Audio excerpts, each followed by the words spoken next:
Good evening, everybody.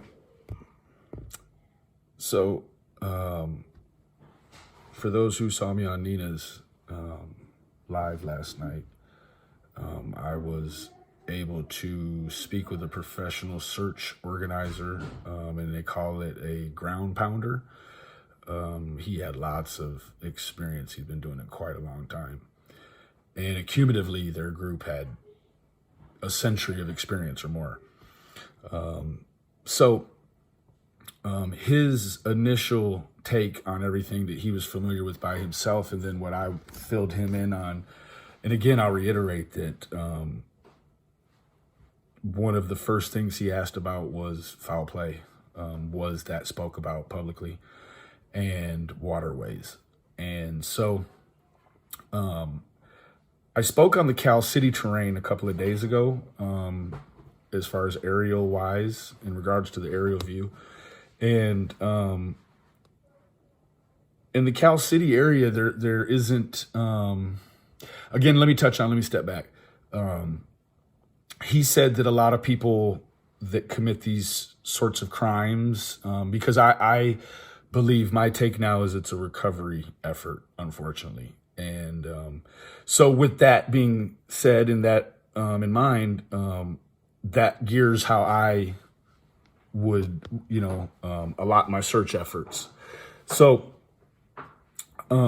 he said celestially, people that have done these sorts of things, there's a feeling of comfort in areas by the water, and also there's this immediate disconnect of yourself from said evidence. So this idea also, it fits the narrative that the boys didn't make it to Cal City, or it could fit a narrative of a place that Trezell might feel comfortable.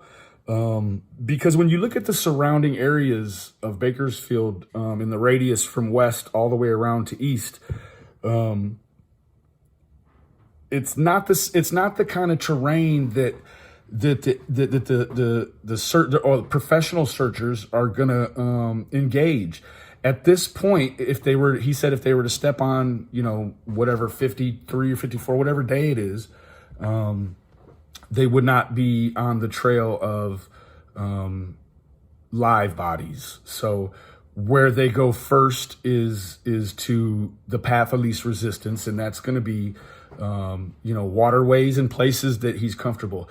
And so behind Bakersfield College, there's an interesting place that kind of, it fits the man's insight and experience in the way that water moves and works. And I've been told a lot of different variations and descriptions on how the Kern River is now and moves and the such. But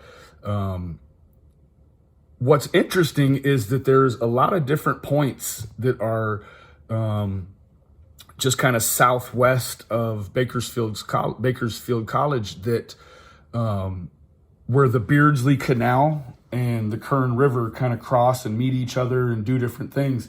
And in that area, there's a lot of remote, I'm not familiar with that area personally, so I don't know if it's undeveloped land or if it was land that was developed and now it's desolate like it is now.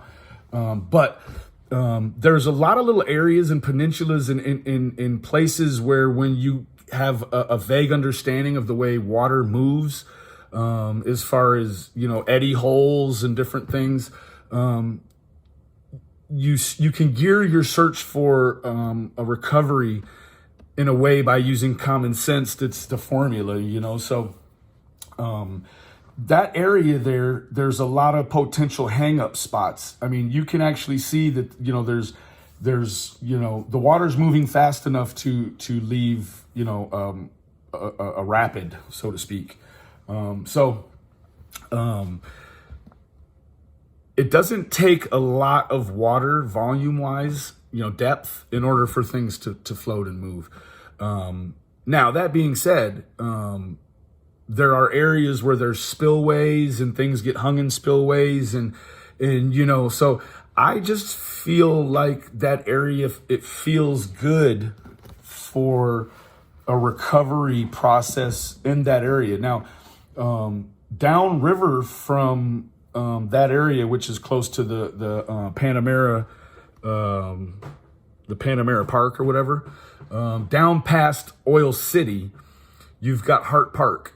So there are some interim areas, and if it was well thought out, maybe someone knows the lay of the land and the way that the river works in that area, right, by Bakersfield College, and went ahead and bypassed that area, because there are a lot of hang-up spots. The Beardsley Canal and Kern go back and forth, and one feeds the other. I also was told that the Kern River can be stopped up in Bakersfield.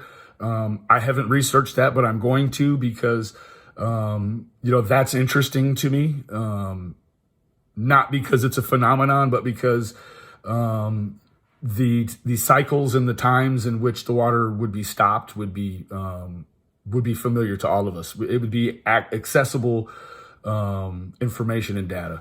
So just to give everybody a layout of what that could look like. And, if you're on the side that, at some point you need to start looking at this thing as a recovery instead of a search, you're going to have to start breaking these barriers in the way that we think about, the physics of water, nature.